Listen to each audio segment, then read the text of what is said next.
हर इब्तिदा से पहले हर इंतहा के बाद ज़ाते नबी बुलंद है, ज़ाते खुदा के बाद दुनिया में इख्तराम के काबिल है जितने लोग, मैं सबको मानता हूँ मगर मुस्तफ़ा के बाद।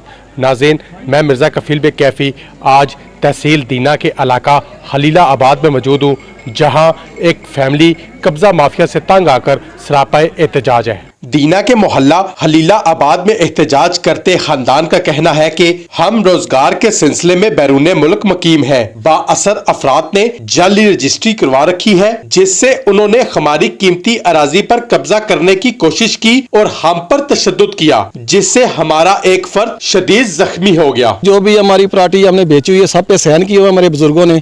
ये वाद प्रॉपर्टी है जिसपे वो लोग जाली रजिस्ट्री लेके अंगूठे लगवा के आ गए। वो बोलते हैं हमारी है। 25-30 बंदे लेके आए साथ में कब्जा करने के लिए। हमको उसने मारा भी है, मेरे भाई को भी मारा उसने।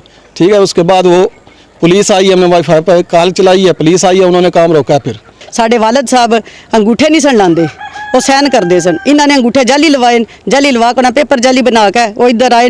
25-30 बंदे ने वो सुबह आए ने। असां एक भाई पहला कल्ला सी, उन्होंने मारिया ने, फिर दूसरे भाई ने बुलाया, उन्होंने मारिया ने। 2 भाई कल्ले सन।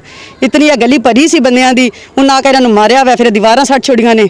फिर बंदे इकट्ठे होए, फिर 15 तो भाई ने कॉल की है, पुलिस आई है, उन्हें अच्छा तावन किया वै, फिर उन्होंने बंदियां नूं लै गए। इस सिलसिले में जब मुबैना तौर पर कब्जा करने की कोशिश करने वाले शख्स जिशान से मौकफ जानने के लिए टेलीफोनिक राब्ता किया गया तो हमारी टीम से तावन न किया गया। तर्जमान जेहलम पुलिस का कहना है कि मेरिट पे इंक्वायरी करके इंसाफ मुहैया किया जाएगा।